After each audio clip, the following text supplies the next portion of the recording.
Joshua I. Cohen, who joined Stanford this current year after about a decade teaching at City College of New York, CUNY Graduate Center, is a historian of modern art specializing in postcolonial, African diaspora, and global Cold War.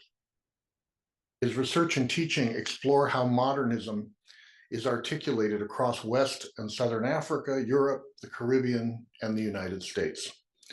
First book, The Black Art Renaissance, African Sculpture and Modernism Across 5 years ago, is virtually unique as a study in African sculpture in modernism on a transatlantic scale. The book received an honorable mention from the Modernist Studies Association for the first book prize.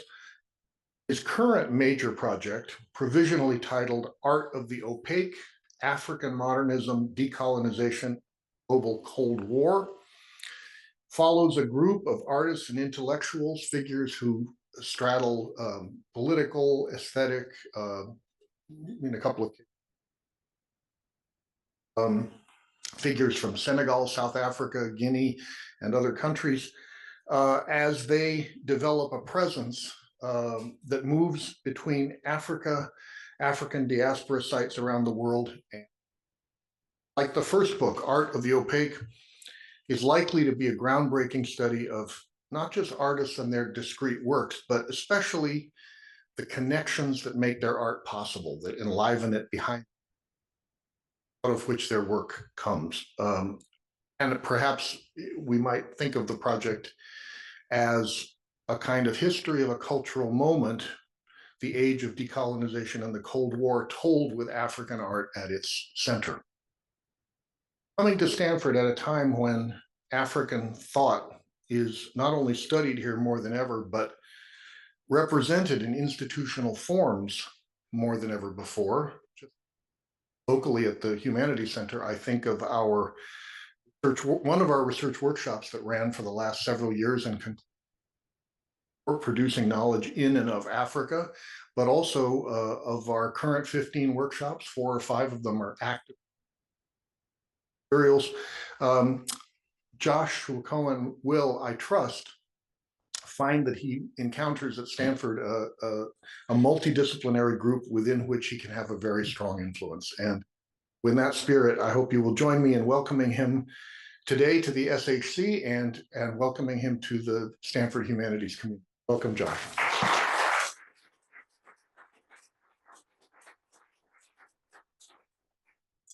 Well, thank you, Roland, for that kind introduction and introduction to the Humanities Center. To me, thank you to all of you for braving the weather.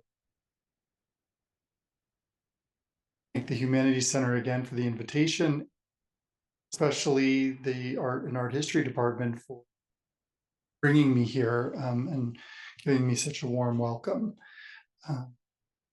Speaking to today, this is a talk that's drawn from my first, or the introduction of to this book project I'm working on. As you know, art historians pride ourselves on doing close reading and close looking, but I'm going to be doing a little less of that in this talk because my ambition really is to do more of the work of contextualization and to try to get a clearer idea of what we mean really when we talk about modernism in visual art. So I'll be speaking for about 45 minutes and I'm really looking forward to your thoughts. This is it's work in progress, so I'm really eager to know your thoughts and questions. What was modernism in African visual art? A question initially posed by art historian Salah Hassan in 2010 has scarcely been revisited directly since. To expand on the question close to 15 years later, how should modern art from Africa be defined, historicized, and theorized?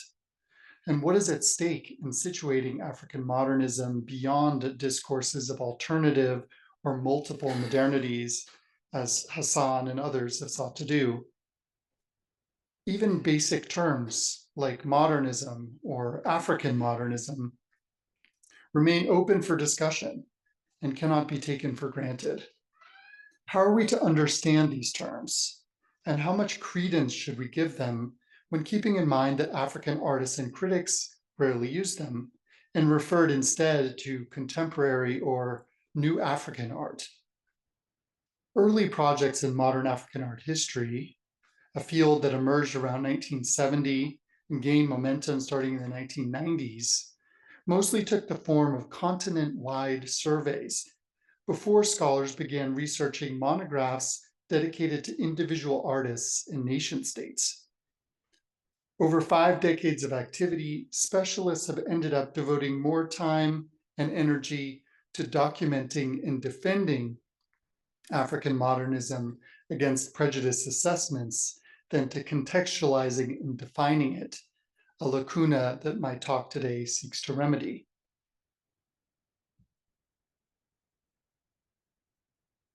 To delve straight into the conundrum of how to characterize African modernism, consider an untitled print by the artist Serge Elenon. Elenon's composition, printed in a palette of gray and black, ochre and light pink with flashes of blue and red, gathers unevenly textured planes and other geometric forms. The work bespeaks an elastic awareness of analytic cubism and a mode of abstraction that refuses to break with representation, which the artist calls une figuration haute. Is that a face etched in black toward the top right and what seems to be another head outlined at left, both perched above a jumble of triangular, rod-shaped, and zigzagging forms, hinting at a pair of bodies in motion on a dark foreground? Starting his career in Bamako, Mali, in the early 1960s, Elenon arrived too late to be a contemporary of Cubists or even the mid-century School of Paris. And this particular work from the early 1980s corresponds equally discordantly with the moment standardly designated as marking the end of the modern and the beginning of the contemporary in African art. Elenon, who was born in Martinique in 1934, made this print during a summer stay in France, toward the end of a 14-year period spent living and working in Abidjan, Ivory Coast, where he taught influentially at the National Art School in the employ of France's Ministry of Cooperation. Elenon has since come to be regarded as central to any genealogy of Ivoirian modernism. Including Elenon's circuitous itinerary between Martinique, France, Mali, and Ivory Coast, the art histories explored in my current book project all span continents, taking no one country as a primary point of reference. A core premise guiding my study is that African modernism requires a broad scope of contextualization and analysis, as well as an alertness to power dynamics imposed by geopolitics.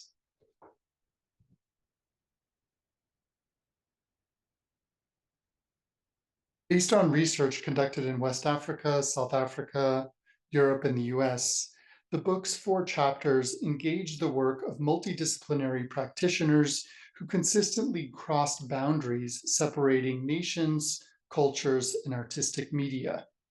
The South African-born artist and musician Gerard Sekoto combined French post-impressionist and realist styles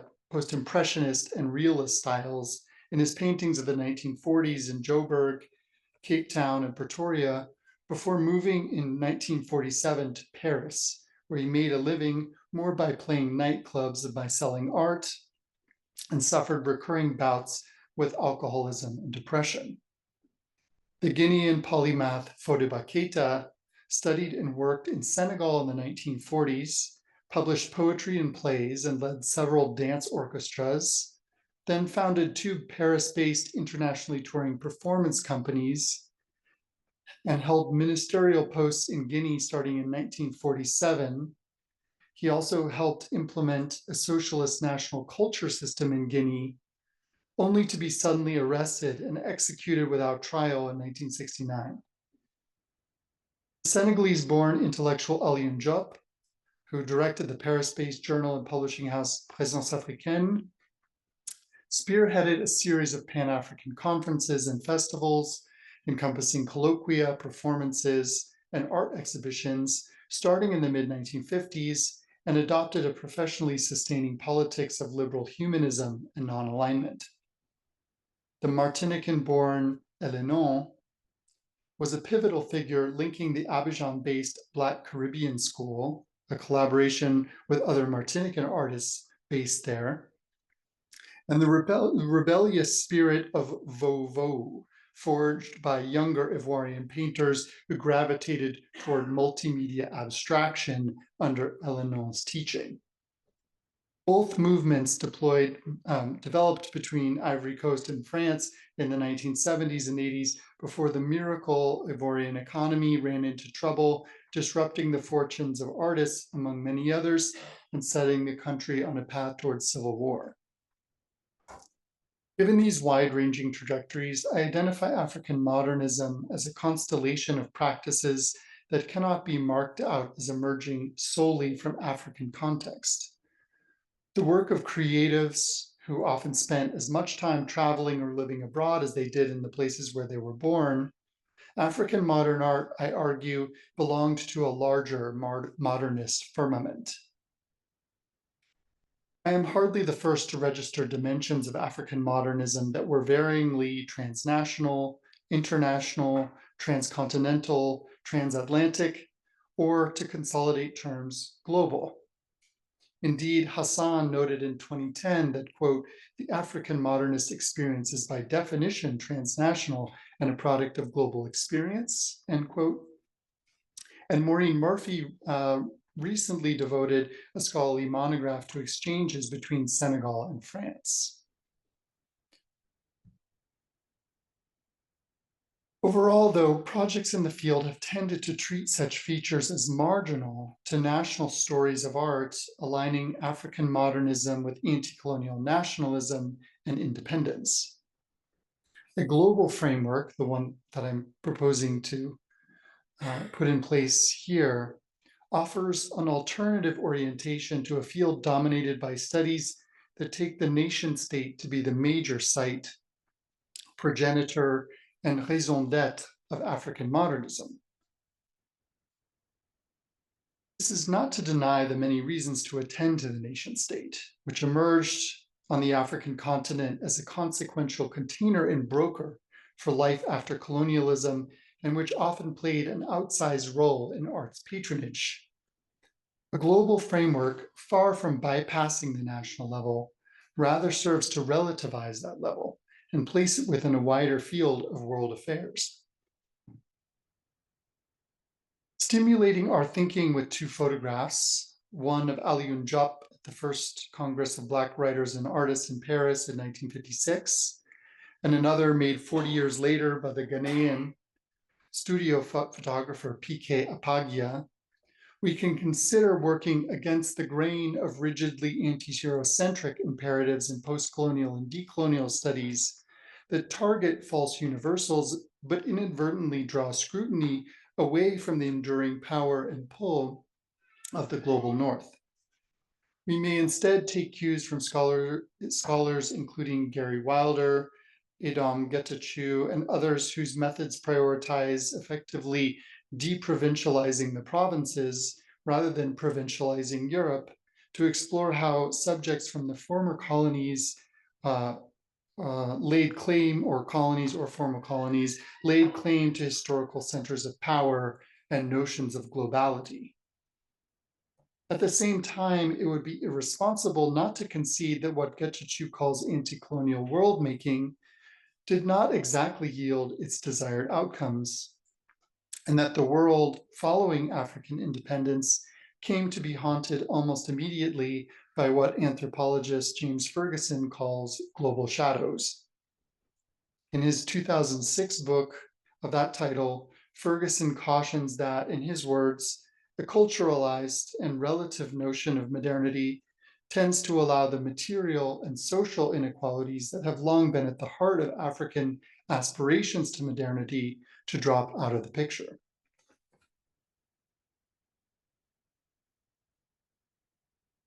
With an eye toward estranging a national focus, we may first note that methodological nationalism has especially taken hold through the influence of Frantz Fanon.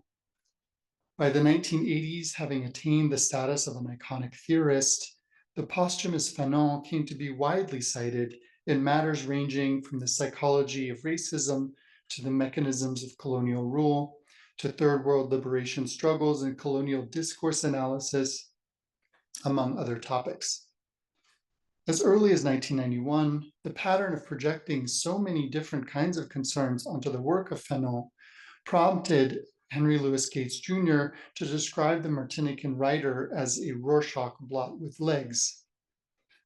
Still, if there is one especially appropriate context in which to engage with Fanon, it is between North Africa and West Africa in Europe from 1957 to 61, when he traveled widely as a spokesman for Algeria's provisional government and wrote and dictated texts that would become chapters of The Wretched of the Earth.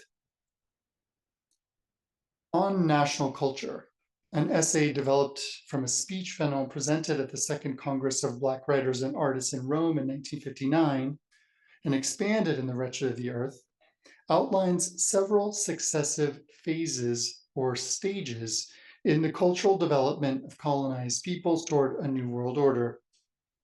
Fanon's envisioned arc of development moves assuredly from an assimilationist mode of mimicking modern metropolitan culture to negritude counterreactions, whereby educated elites perform a return to indigenous roots on the basis of racial difference, to a third combat stage, galvanizing the people to create a new national culture, to a final phase where, in Fanon's words, international consciousness establishes itself and thrives, but only once national consciousness has already prevailed.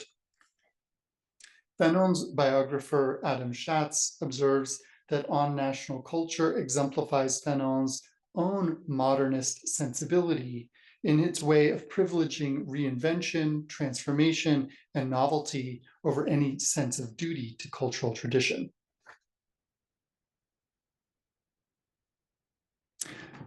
Fanon was perspicacious in charting assimilationist, negritude, national, and international paradigms within a useful schematization of modern African cultural production. But Fanon's ordering of these paradigms in stages and his conviction about the ultimate triumph of national culture now demand scrutiny, I argue.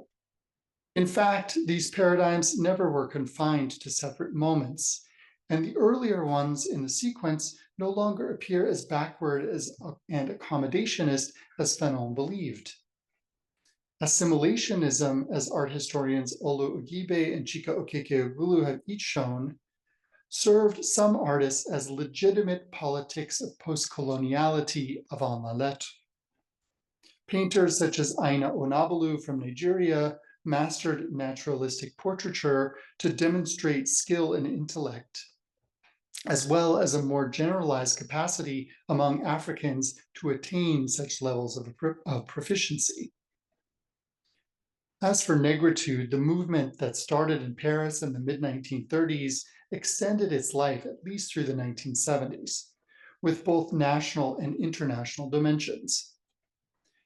Leopold Sédar Senghor, a negritude co-founder who became Senegal's first president in 1960, retooled negritude philosophy as a cosmopolitan modernist, Pan-Africanist, and national ideology all at once. Senghor conceived of the School of Dakar, whose most influential artist was Papa Ibra Tall, as a platform for projecting Senegalese and African visions and achievements to audiences worldwide. While Fanon popularized critical views of negritude that are by now familiar, this harsh critique ultimately evolved into its own kind of caricature. Foreclosing nuanced readings, Fanon cast negritude as only ever having been essentializing, and as a movement whose flame burned bright but burned out relatively quickly. Fanonian national culture has nevertheless stayed with us. Okeke Agulu, who has engaged most deliberately with the concept, adopts much of Fanon's framework in studying what he calls postcolonial modernism, exemplified in the work of the Nigerian artist Uche Okeke.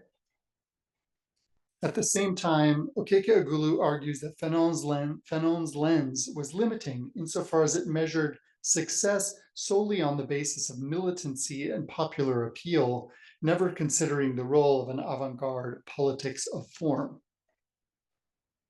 Drawing insights from this critique, my own contention is that Fanon ultimately shied away from contemplating the nation-state's full potential for treachery and did not seriously doubt the authority of national culture despite Cold War circumstances in which external forces would deeply undermine national sovereignty.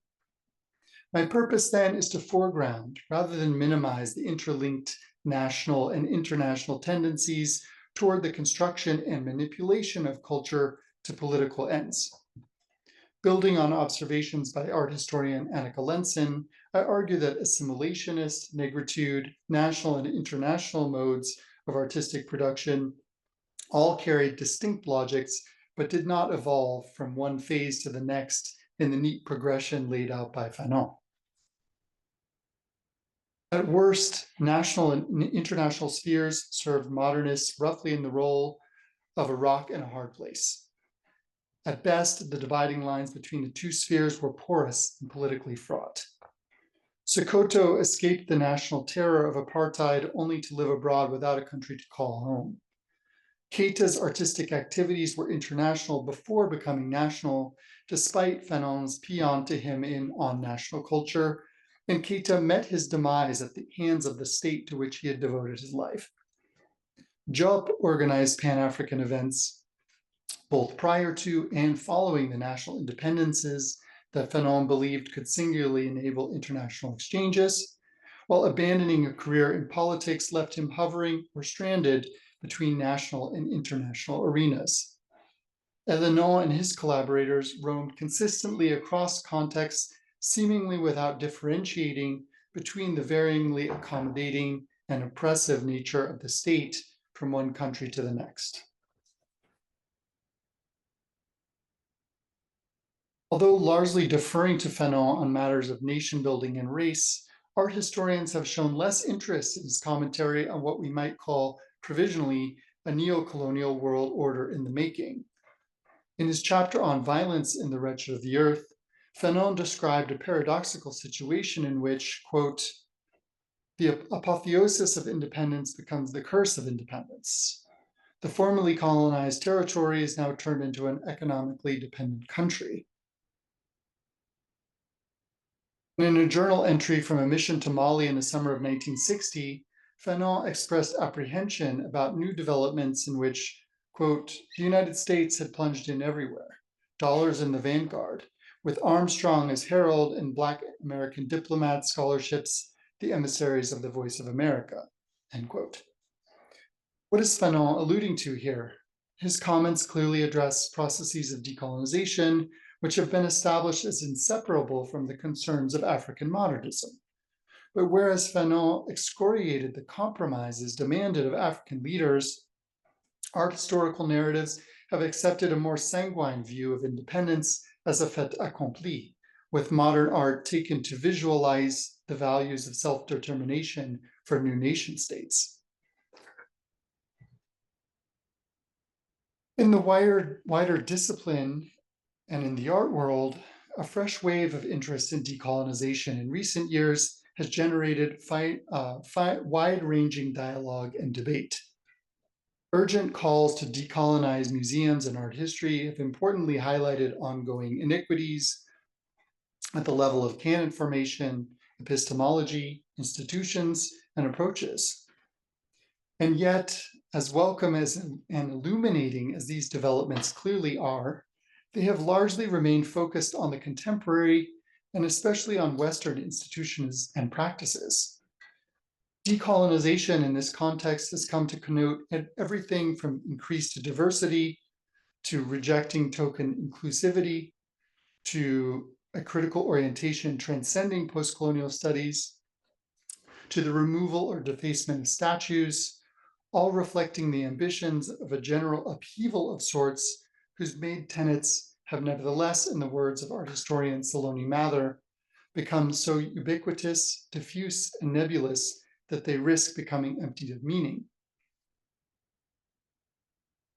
Seeking to focus this conversation, I approached decolonization mainly in reference to historical struggles against colonial occupation, and more specifically, to a set of processes whose cultural and political terrain appears illusory or hard to decipher, resulting in conditions that can best be described as opaque.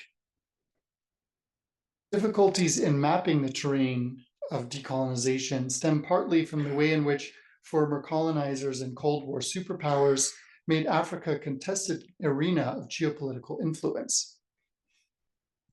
Undermining or collaborating with African leaders to guide the outcomes of decolonization, foreign actors aided in the conversion of former colonies into independent but disunited and relatively weak or balkanized countries. Sudden Cold War enthusiasms for African culture likewise shaped African studies in both the East and the West. With this backdrop in view, one aim of my project is to confront some of the more troubling dimensions of decolonization that seldom surface in art scholarship. Whereas strong liberation narratives have rightly guided most previous accounts of African modernism, including my own, I now seek, without indulging in Afro-pessimism, to investigate how the Cold War drew African modernists into a succeeding imperial age. With modern African art now well established as a field, and the legitimacy of African modernism no longer in doubt, I propose to begin to reconcile modernists' striking achievements with the sobering realities of the post-independence decades. Chapters I'm working on specifically explore African modernist production in the context of France's colonial empire transitioning at a moment of American and Soviet ascendancy into a Janus-based capitalist imperialist system of influence, sphere of influence, manifesting publicly as la coopération, state partnerships and development aid, and covertly as la France-Afrique, mercenary cronyism, subverting democracy and state sovereignty. La coopération, as I am designating it broadly here, comprised a series of arrangements inaugurated in bilateral accords signed after independence, involving intergovernmental cooperation, currency and trade deals, cultural initiatives and institutions, including exhibitions and cultural centers, and the placement of tens of thousands of technical assistants in the government agencies of former colonies, including art schools.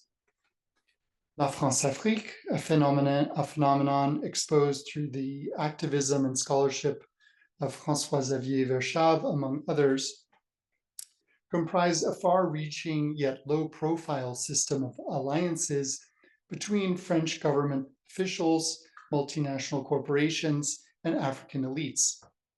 The system served an agenda of foreign control over economic resources and other strategic interests in the former colonies, where uncooperative African leaders became targets of covert wars, assassination efforts, destabilization campaigns, and coups d'etat. As Thomas Borel and Amzat Bukhari Yabara et al. Have observed, the twin pillars of coopération and France-Afrique allowed French Empire to survive decolonization, as they put it, by anticipating and adapting to threats to imperial control. Literary scholar Catherine Coquillot, meanwhile, suggests that the system persisted precisely through the complementarity of its two pillars, with the self-advertised rayonnement culturel of coopération and figures like France's First Minister of Culture, André Malraux, providing cover for the sinister and secretive realpolitik of Jacques Foccart, known as the Man in the Shadows, who held the post of Secretary of African Affairs and steered France Afrique for decades from his office near the Élysée Palace. These details have not yet greatly interested the field of global modern art history, to which African modern art history may be said to belong. Whether one traces the global turn in the discipline and the art world to the late 1980s and early 90s, when a series of large-scale exhibitions of contemporary art placed colonial legacies, cultural difference, and economic globalization at center stage, or whether one dates the turn back earlier to the collecting and scholarly traditions of 19th century Europe, the uneasily conjoined fields of world art studies and global art history have mostly kept neocolonial power relations at an arm's length, preferring instead either to celebrate a triumph of equalization in the globalized art world or to orbit paradoxically away from the historical world as we know it and into the realms of formalist inquiry, theoretical speculation, or neurobiological foundations. Despite the continued national emphasis in African art studies, some recent work has begun to elucidate the international dimensions of African modernism. This tentative new direction already reveals how Cold War actors invested in the outcomes of decolonization and concomitantly in African modernism. What still requires attention are the lasting effects of these investments, which simultaneously loom large and remain difficult to pin down, again evoking the qualities of the opaque. In competing Cold War incentive programs for African modern arts, pitting modernism against socialist realism, Soviet patronage ramped up after 1960 and underwrote expressive forms considered revolutionary, notably in cinema, national performing arts, and academic studio art. A revealing example of the latter, brought to light by curator Paul Davis, is a 1963 study of the industrial dockyard in Riga, Latvia, painted by Mamadou Some Coulibaly on a training trip while the young Malian artist was studying at the Vasily Surdykov Moscow State Academic Art Institute. Davis argues that Some's Riga dockyard study, painted in a realist style, reflected not only the artist's personal temperament and trajectory, but also the politics of Soviet art education. Because of Riga's relative diversity and racial tolerance as a port city, African students were more likely to have a positive reception there, and thus to sustain an attitude of pro-Soviet receptivity reinforced in another way through the Riga dockyard's large ships and hulking cranes. Western patronage gathered momentum even earlier. The New York-based Harman Foundation, which had supported African-American artists and writers during and following the Harlem Renaissance, turned its attention to Africa beginning in 1947, the Cold War's year zero. That December, the Nigerian painter and cartoonist Akinola Lashakan learned in correspondence that the foundation sought to develop, quote, a worthwhile beginning in intercultural exchange flow, end quote. Numerous African artists, including Lashakan, derived their own advantages from collaborating with the Harman Foundation, which acquired hundreds of artworks and produced major exhibitions and publications over the next 20 years. Yet the Foundation's consistent framing of its activities with terms like exchange, freedom, cultural understanding, and so on, echoed US foreign policy talking points. This language reverberated in the rhetoric of myriad other organizations that funded modern African art in the 1950s and 60s, including the US State Department, CIA, Belgian Government Information Center, British Information Service, Carnegie Corporation, Phelps-Stokes Fund, the Foreign Foundation, the Rockefeller Foundation, Congress for Cultural Freedom, the American Congress for Cultural Freedom, American Society for African Culture, and MoMA, among others. These government and private organizations stated publicly that they were doing one thing, while their Cold War era motivations were quite another, stemming as they did from the East-West rivalries that made Africa a priority zone in battles for cultural and political influence, not to mention deadly proxy conflicts betraying the very idea of cold in the Cold War. Such disjunctions between stated positions and unspoken ambitions especially illustrate what I am calling the opaque. Because systemic racism in the US could be flagged internationally as undermining the country's professed reputation for freedom and democracy, elements of Black culture, if staged in certain ways and venues in the US and abroad, ostensibly served as publicity for American pluralistic values. Cold War scholars are familiar with the ways in which the era's new superpowers engineered the ideological thrust of cultural production to be not always easy to detect, especially when intersecting with the breakup of old empires, where new imperial forces now fashion themselves as decolonizers.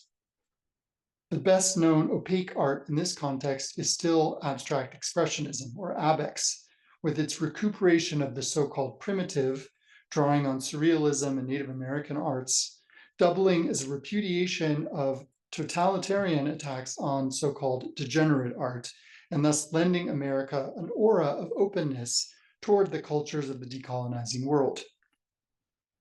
The circulation of ABEX paintings and exhibitions abroad became a means for the US to lead the world culturally in ways that would also be expedient politically, in the sense of evoking a freewheeling experimentalism and rugged individualism that could perhaps make Soviet art look embarrassingly literal, dogmatic, and conformist by comparison.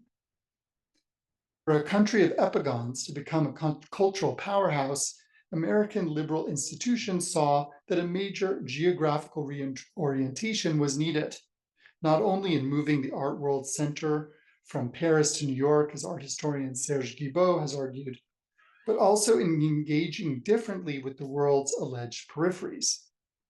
With this geographical shift, an imaginatively revised temporal schema became crucial for positioning America on the global artistic cutting edge, in sync with the liberatory creative energies of the Eastern Bloc and the Third World. Internationally enterprising American liberal organizations promoted both American and non-American artists working in a range of modernist modes.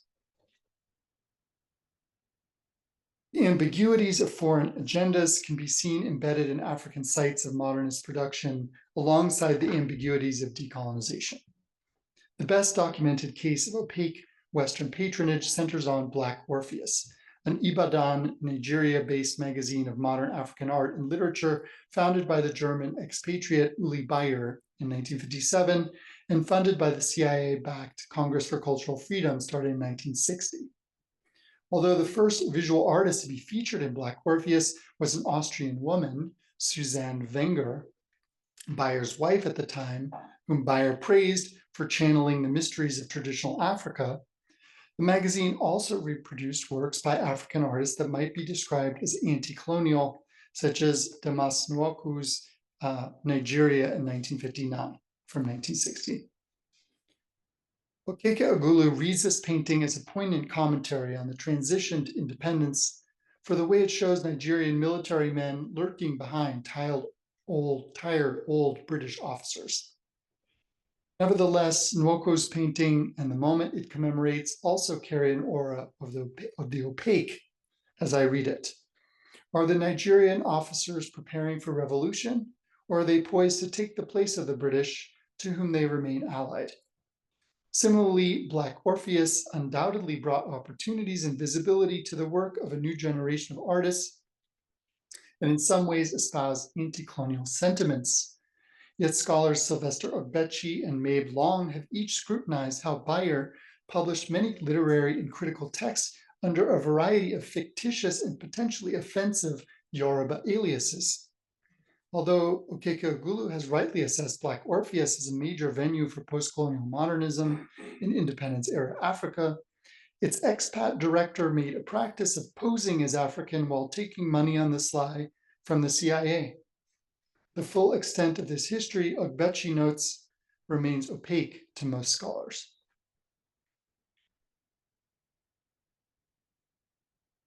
Modernity is commonly associated with the rise of the nation state, with nationalizing fusions of diverse populations and with national ideals of equality and social mobility. Modernity is also familiarly understood to arise from industrialization and expanded networks of commerce, from the advent of rapid and mass-scale travel, migration, and urbanization, from the pervasion of media and communication technologies, and from secular rationality engendering new belief systems and giving rise to new uncertainties. Many such modernizing developments emerged in Africa just as they occurred in myriad locations around the world. However, African modernity coexisted uneasily with other disparate factors, beginning with colonial ideologies that initially cast so-called primitive African societies as antithetical to modernity, developmentally lacking, devoid of real culture, etc. As such, colonial modernity offered Africans highly circumscribed, constrained participation in modern life, with its reliance on exploiting local labor and resources, restricting political sovereignty, limiting social democracy, guaranteeing economic dependency, and granting opportunities only to a rare few who adapted to cultural assimilation. Faced with these assaulting forces, African artists and writers actively occupied modernity as a means of casting off the second-class status imposed by colonial rule.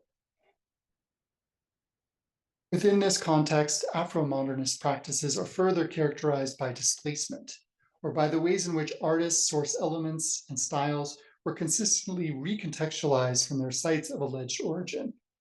The term displacement, as I am employing it here, especially points to the migration of artistic forms from rural communities to urban settings to modernist productions, whose creation and circulation then took diverse routes across countries and continents. Displacement is tied to mobility into a whole constellation of technologies, infrastructures, modes of transport, and political and economic conditions whose preponderance and rate of acceleration increased in Africa beginning in the 19th century. These forces had the effect of dissociating, on a greater scale than anything previously known, artistic production from geographically bounded sites of cultural community. Even as many Western scholars and curators at the time sought to tether it back down with notions of hyperlocal, so-called tribal distinctiveness. The inherence of displacement to African modernism demands to be qualified as a matter of degree and as a function of convergence with other factors. By the mid-20th century, airplanes and automobiles joined railroads and ocean liners in enabling high-speed, long-distance travel. To realize, disseminate, and publicize their work, modernists from Africa took advantage of these modes and a whole range of media and platforms. What's more, modern art was likely to be comprised of various recontextualized elements whose newly combined meanings and cultural references could be less than straightforward to decipher. Take, for example, a photograph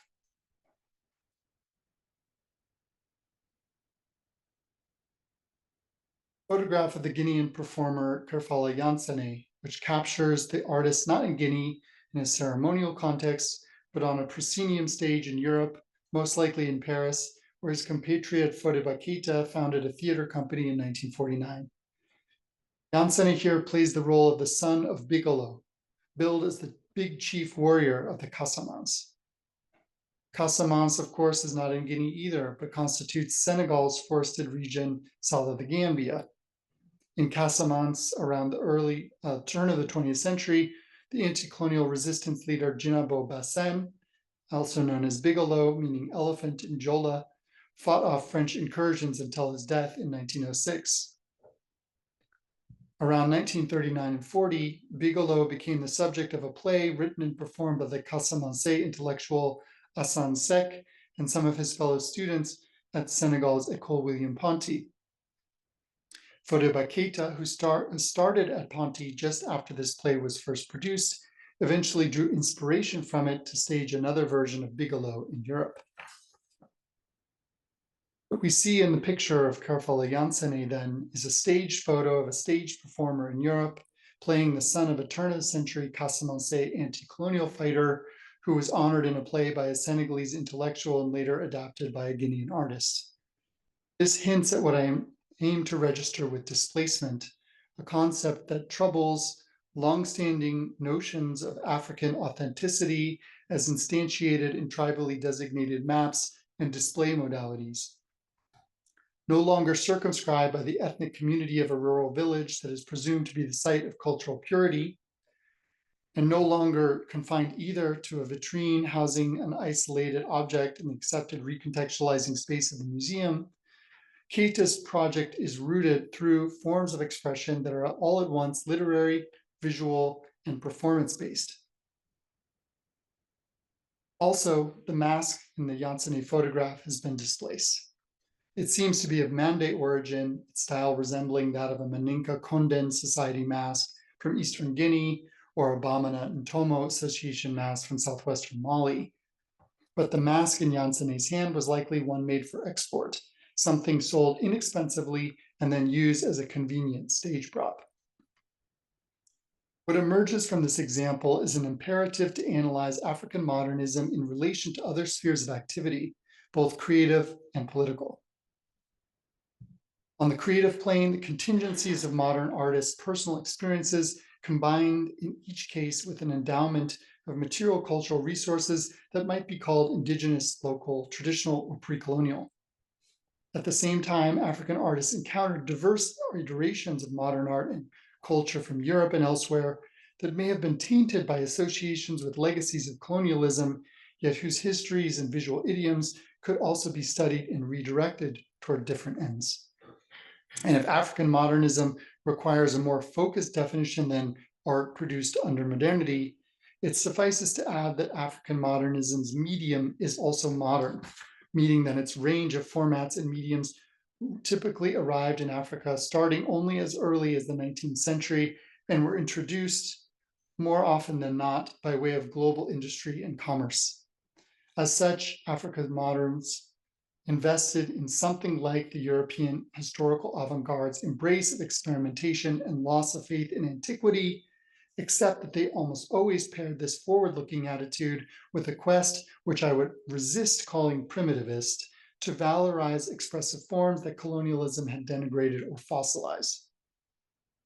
Recognizing how social and conceptual divides get entrenched through the conventional compartmentalization of artistic media and genres, I have come to question the way in which most studies have identified African modernism as manifesting especially in the fine arts mediums of drawing, painting, sculpture, and printmaking.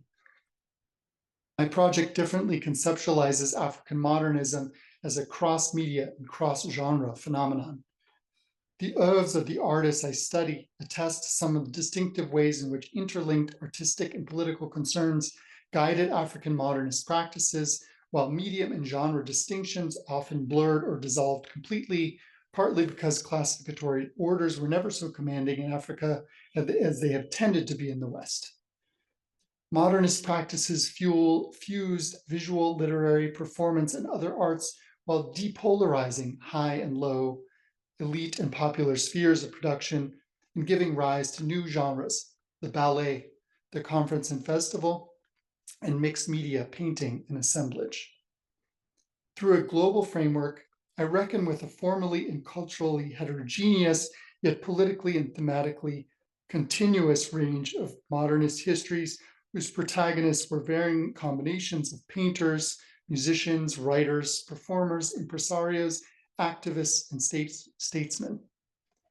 Due in no small part to the high degree of gender inequality that predominated in Africa during this period, including under colonial rule, the book's central figures are mostly men, although women also play significant roles in each chapter. What binds these figures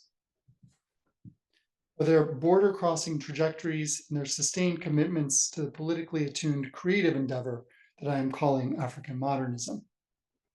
So, Food, in approaching the question of how to navigate and conceptualize the histories of African modernism, my project draws insights from postcolonial studies, including in resisting adopting what anthropologist David Scott has identified as a romantic mode of emplotment by which narratives of anti-colonial revolution often unfold, driven by redemptive allegories of light vanquishing darkness. The task of my project, in other words, is to sensitively locate African modernist extraordinary work within decolonization's tumultuous histories, lest their output appear too straightforwardly emblematic of an independence that in fact never fully arrived. To approach African modernism in this way is to explore it as a multifaceted and politically overdetermined set of practices that were almost always entangled with broader histories of modernism and the dynamics of the global Cold War. Overall, I argue that African modernism emerged not thanks to, but rather in tension with decolonization, whose processes proved murky and illusory, or what I have been calling opaque. Afro-modernists positioned themselves actively within international circuits, even though this meant that their work became imbricated in Cold War imperatives to turn modern art and culture into vehicles for communist or capitalist propaganda. Such dynamics spurred African modernists to become Cold Warriors of a different stripe, insofar as they often found ways to play East against West and to channel their anxieties, passions, and commitments into visual expressions of exuberance and strength. Thank you so much, and I'm really looking forward to your comments.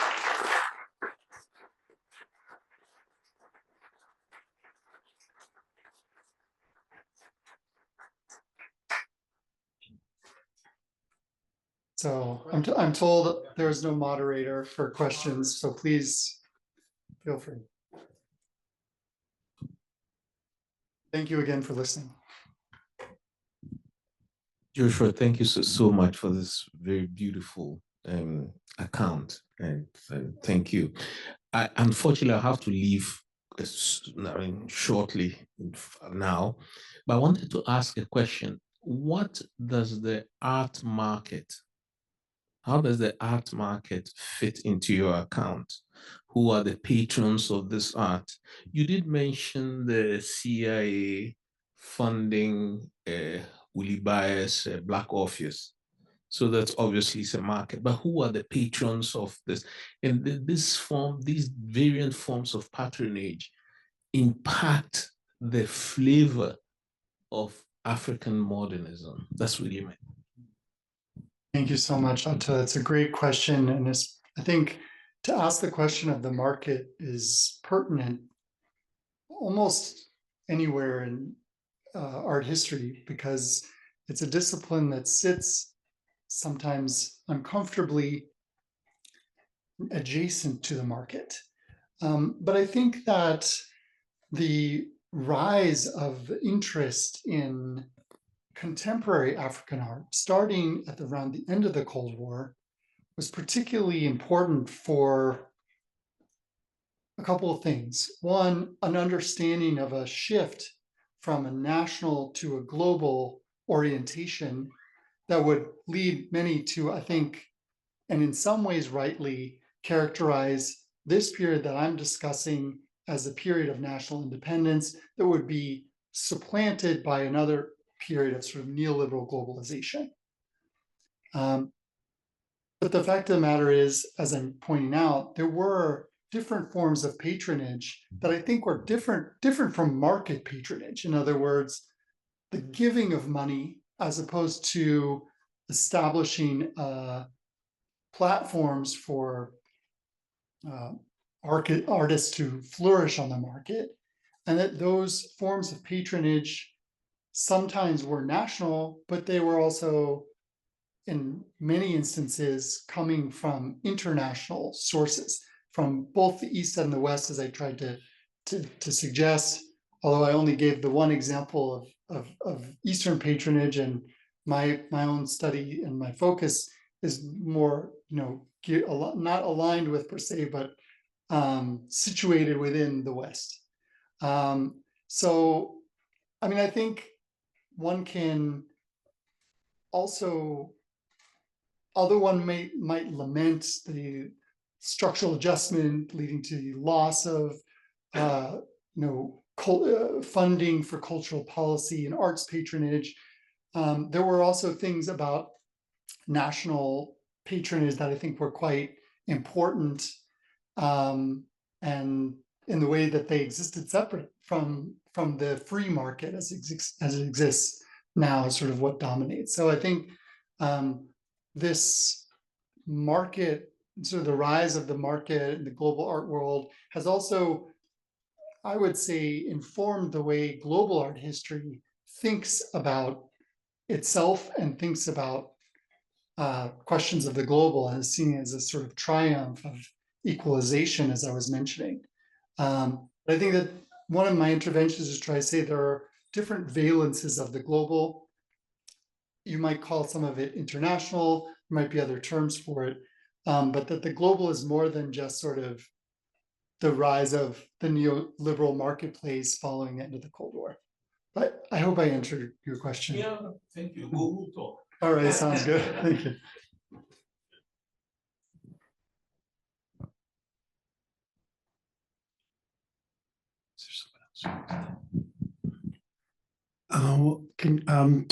Thank you. Now you raised your hand, you have to ask the question. Joshua, that was so multi-layered and far-reaching, and I mean, the way in which you present the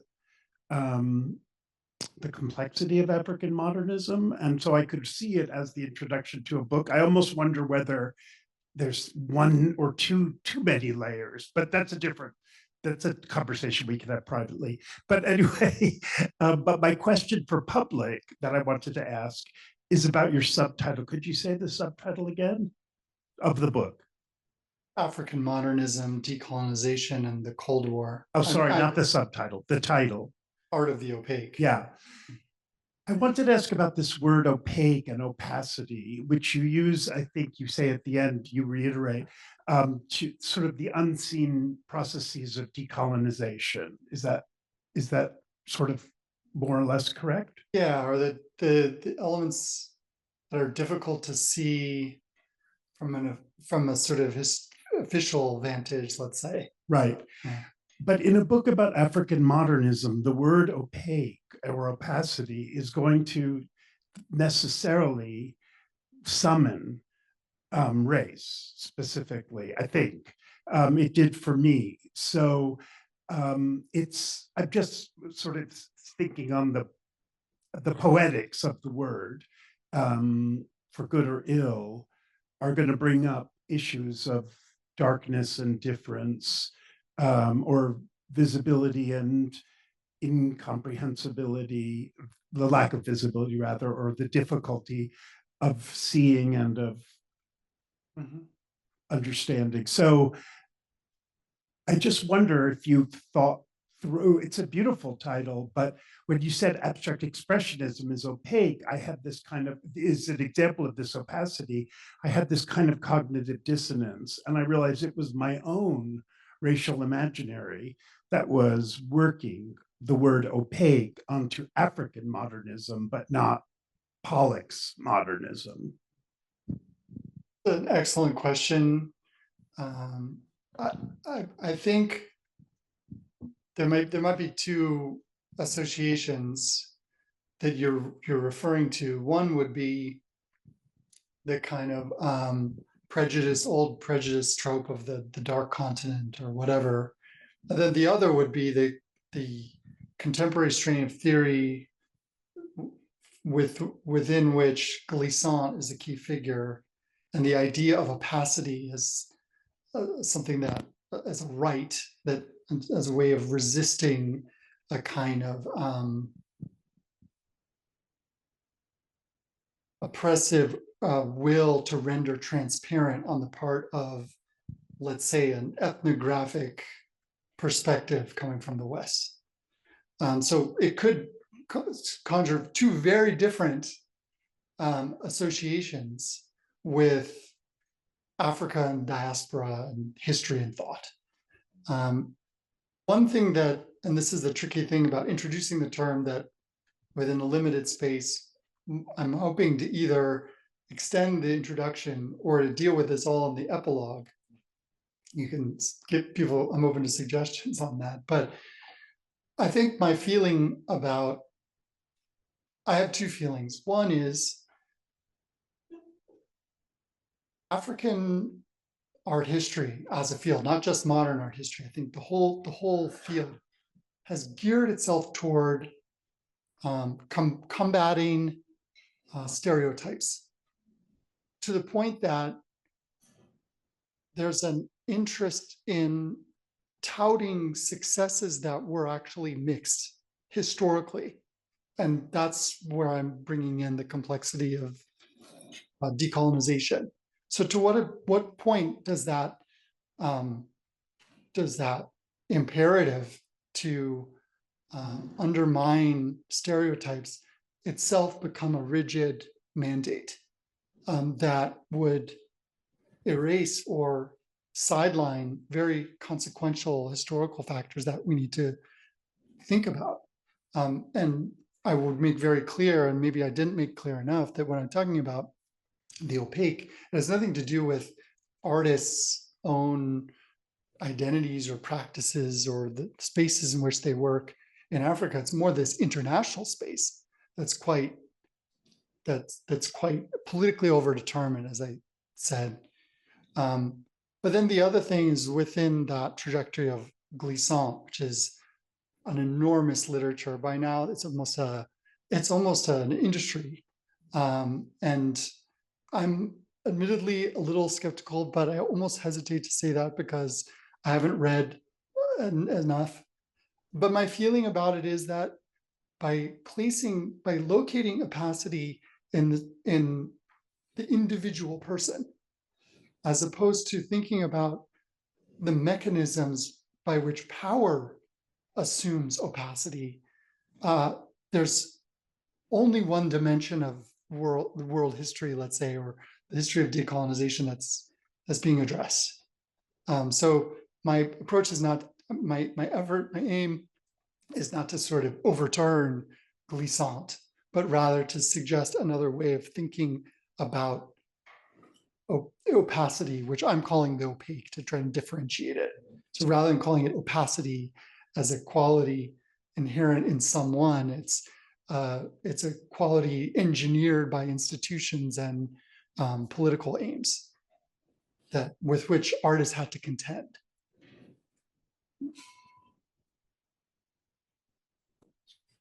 Thank you, Joshua. Oh, do we have? Oh, that's good. Thank you so much. It's a pleasure to hear some of this work expanded from when we heard you present it last. And I feel like I have a lot of questions, and what you just clarified about the opaque versus opacity is very helpful. So maybe that answers some of my questions, parts of my question. You made me think about the new film Soundtrack to a Coup d'etat. Have you watched it? Yeah, I showed parts of it in my class this quarter. It was hard to choose which sections. Yes.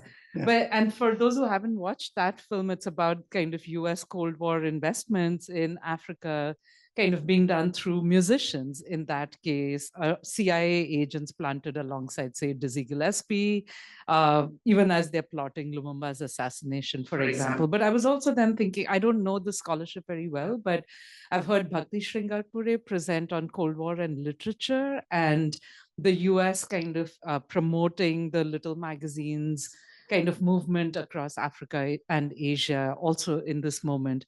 So my question is, does the opaque as a framework also operate across these other art forms, like say music and literature? Because this kind of battle is being waged across multiple art forms, right? But there is something specific about the art market, like you were saying, which, commerce comes in a very particular way in the promotion of certain artists. So what kind of socio-aesthetic conditions mark the specificity of your concept of the opaque for the African art context? And I had a separate question about opacity, or the opaque as related to the post-colonial discussion of belatedness, that this kind of Dipesh Chakrabarty idea of the waiting room of history. Even our understandings of what is opaque and what is clear come from what happens if we look at this kind of the social political network within which we are studying this art from a different place than European modernism? What does it look like to look at this from, say, Indian or Vietnamese art historical perspectives, where they might seem opaque to someone else, but for me, they don't feel opaque because that was my reality growing up, right? So I also feel you're making a case for a comparative art history, and where might we go with that? Thank you so much, Yusha. The film, the soundtrack to the coup d'etat is, I think, really important and might mark what I'm, in a sense, trying to do with this book. Although the histories that are explored there are admittedly some of the best known ones in terms of scholarship. I think there are 3 or 4 books on the jazz ambassadors, many, many books on what happened in the Congo. But it is even the quote from Fanon that I mentioned, which is talking about dollars in the vanguard, Armstrong as a face of the United States. You know, people at the time were quite aware of what was happening, and which is why I'm almost stunned that this element of this dimension of things hasn't made its way into the field, into art history, global art history, or African modern art history. I would, in answer to the question of whether, to what extent the opaque, as I'm trying to theorize it, reaches or applies fairly in these other domains, it's a hard one. And I will say the literary scholars have done a lot more work in this area than the art historians. So I am reading a lot of literary, history and criticism. And as far as I would say right now, my instinct is to say yes, it's the same. And yet you always have to account for the difference between textual and visual expressive culture. And I think there are elements that are more appropriate to call opaque, because it's all about seeing and what, developing an idea that emerges from vision, as opposed from elaborating something textually. But it's a great question, and I'd love to chat with you more about that. And then, in the same way that we can think about differences between literary and visual art domains of Western patronage in the Cold War, we can also think about the different trajectories of modernism or modernisms between Africa and, say, South Asia. It would probably be the space that's most historically connected, as well as synced up in terms of timelines. And I know I've been, in my archival work, I've been finding some connections that are being made precisely through the Congress of Cultural Freedom, showing African artists in whether in Paris or in Delhi, and vice versa. But it's one of the, I'm really trying to be very humble and hesitant in a way when I approach the global, because whereas I can track a system of geopolitics, it's much harder, in fact, to say what's distinctive about modernisms in different regions of the world. So all I can do is sort of gesture toward this sort of system of patronage that exists, and the geopolitical conjuncture that gave rise to it, and then try to focus on African modernism. In my teaching, I'll try to do some more of that comparative thinking, but it is a tall order. So.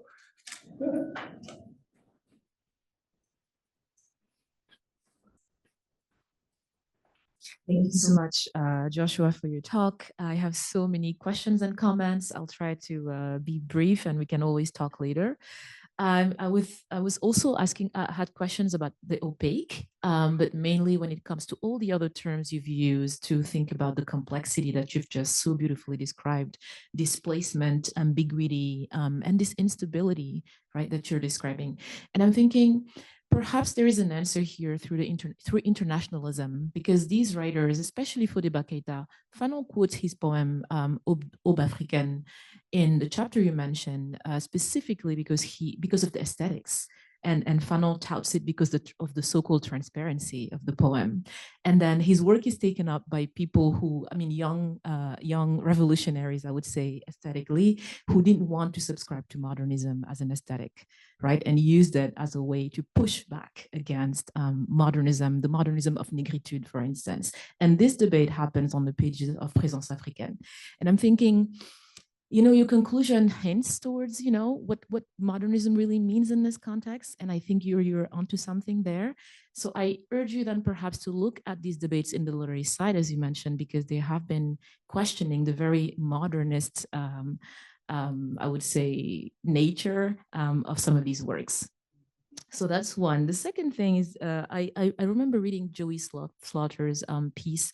I think it's The Location of Comparison, in which she talks about Fanon's take on national culture. I don't want to misquote him, but being the cultural route to internationalism. So the emphasis on the nation state being strategic for many of these countries. Then just going back to that, you had a map about, I think it was 1953. Just since 1946, 1958, I'm thinking about the French community, but also the communauté, not the Communauté Française, the French Union, and then the Communauté Française in 58. French West Africa wasn't stable.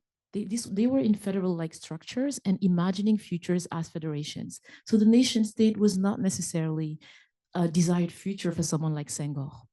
And I'm thinking maybe then that's what you're hinting at also when you describe this idea of the nation state not quite being what will help you define modernism in this context. So I think some of your answers are in the context and in the very fact that it was unstable for these actors and that it kept changing as they were becoming independent. And even when Senegal became independent, it became independent as a nation with Mali, as a federation with Mali, although it didn't last for long. So all this to say that I wanted to know more about how you think about internationalism, but also ambiguity and displacement. Many of these political battles were fought through culture because these people didn't yet have national sovereignty. So they were not nations yet. So they used culture as a political tool. And I want to hear more about that. Yeah, Thank absolutely. you. Thank you so much for those are excellent thoughts. And I'd love to follow up with you on some of those debates that you were mentioning. I think one tricky element of talking about, you know, sometimes I refer to it as modern art, sometimes I refer to it as modernism, sometimes I refer to it as modern art or modernism versus socialist realism. So there are these tensions within it, but I also think of, it's hard, what I guess my feeling is that I don't want to necessarily have to abide by the divisions that the Cold War created, these sort of superordinate, what Monica Popescu calls these superordinate ideological categories, precisely because someone like Foad first was aligned with the East. He was getting all of his patronage from basically the French Communist Party, touring through East, Europe.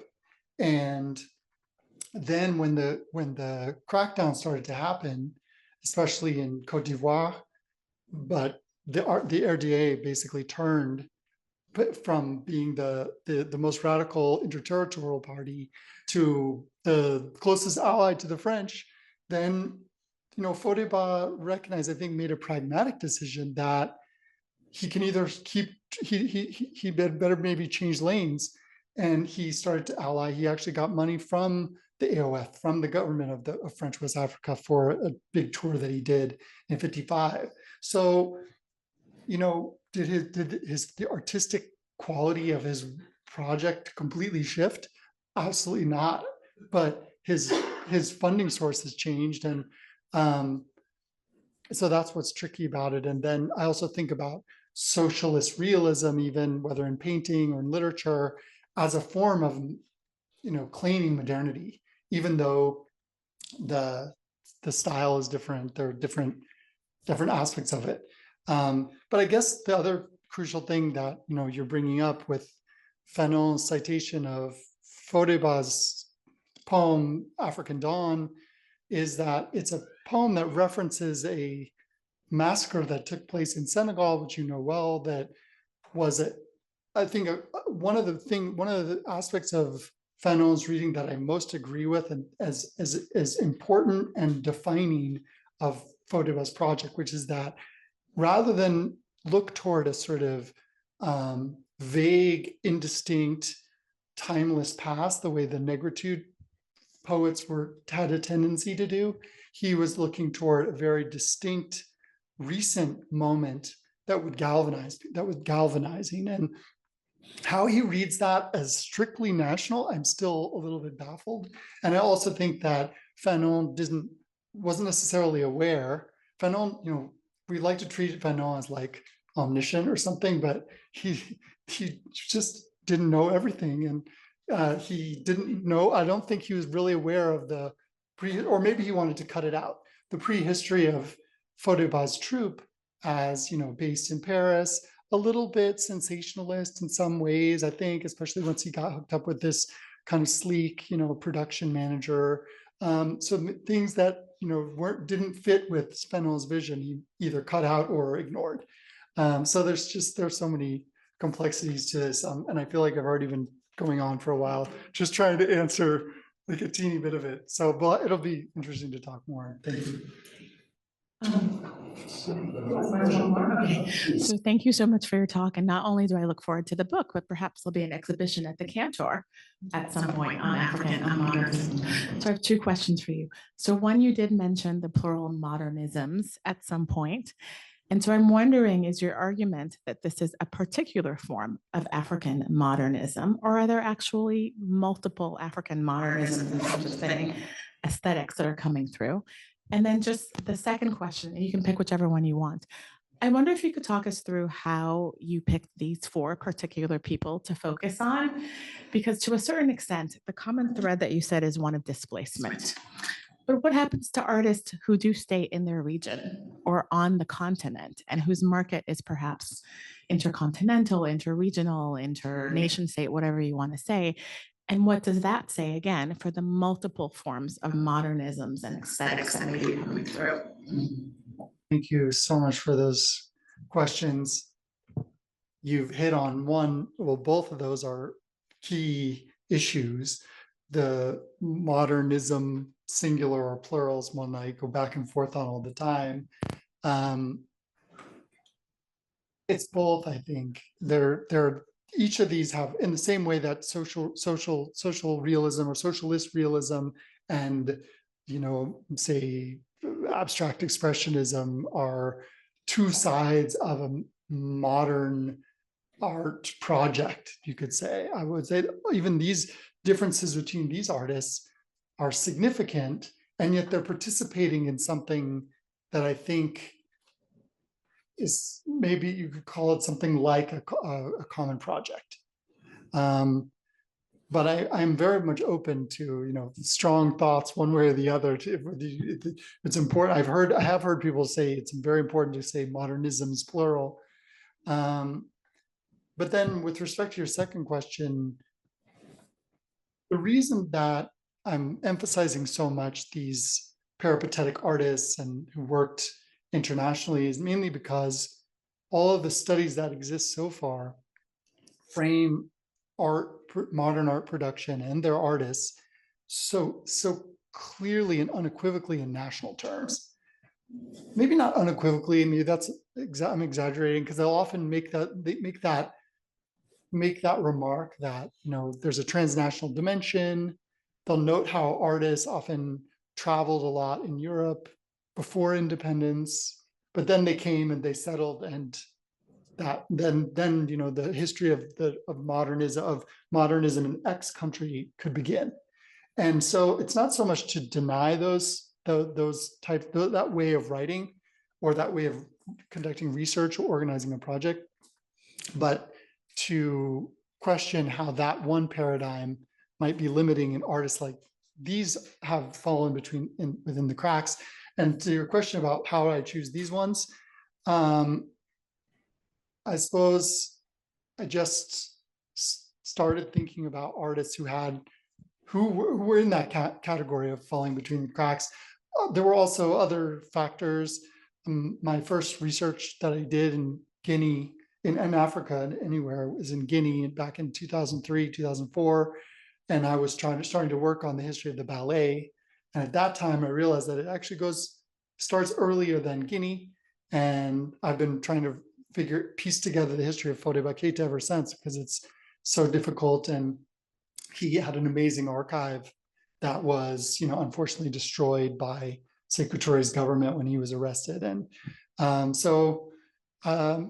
yeah, I'm just trying to think of four histories of modernism that are intertwined in different ways. And they are intertwined, especially through the festivals. A lot of these artists either participated in the festivals or present there or tried to participate. In Eleanor's case, Césaire wouldn't let him participate. It was a very strange thing that Martinique, was France, and so didn't send its own artists to the festival in Dakar. But I look forward to chatting more with you about these things. Before